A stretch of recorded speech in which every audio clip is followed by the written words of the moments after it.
राजनहर ठारू 1985 मसीहा मैट्रिक बैचर बंधु मिलन कार्यक्रम अनुष्ठित।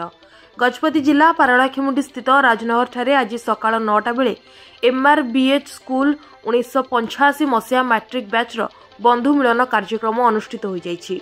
एही अवसर में आज 1985 मसीहा मैट्रिक बैचर छात्र माने राजनहर ठारे एकत्रित होइथिले। परे सेठारु एक बाइक जोगे बाहरी महाराजा बालक उच्च विद्यालय ठारे पहुंची सेठारे राजा प्रतिमूर्ति रे पुष्पमाल्य देवा परे छात्र जीवन को मन पकाई प्रार्थना करथिले।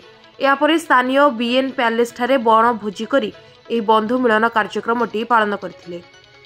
जगन्नाथ पट्टनायक 1985 मसीहार महाराजा बालक उच्च विद्यालय छात्र सर आज जो कार्यक्रम करते कौ उद्देश्य नहीं करते कौन मेसेज आम 1985 बर्तमान 2025 मसीहा दीर्घ 40 वर्ष पर आम समस्त सांगसाथी एकत्रित होइछु आउ बहु दिन स्मृति को पुराना स्मृति को मन पकेबू एवं आम भीतर जो एकतार भाईचार संदेश आम आमर परवर्ती पीढ़ी को जन देवा चाहूँ।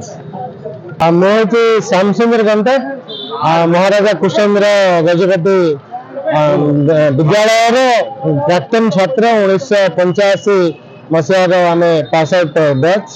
सर आज जो कार्यक्रम करछन कौन मेसेज आज कार्यक्रम दीर्घ 38-40 वर्ष पर आम सब बंधु गुड़ाक ये बंधु मिलन होउचे आ बंधु मिलन माध्यम आम भाईचारा एकता एवं आम पुराना विद्यालय को आसी पुराना विद्यालय सफाई करवा और वृक्षरोपण करवा इत्यादि कार्यक्रम रखीचु। ए मेसेज समाज को जाऊँगी जे बंधुत्व भावटा सब सदा सर्वदा समस्त मन में जागृत हो भाईचारार जो गजपति जिलार जो स्वाभिमान रही आम मैंने दृढ़ करने कार्यक्रम हाथ को नहीं।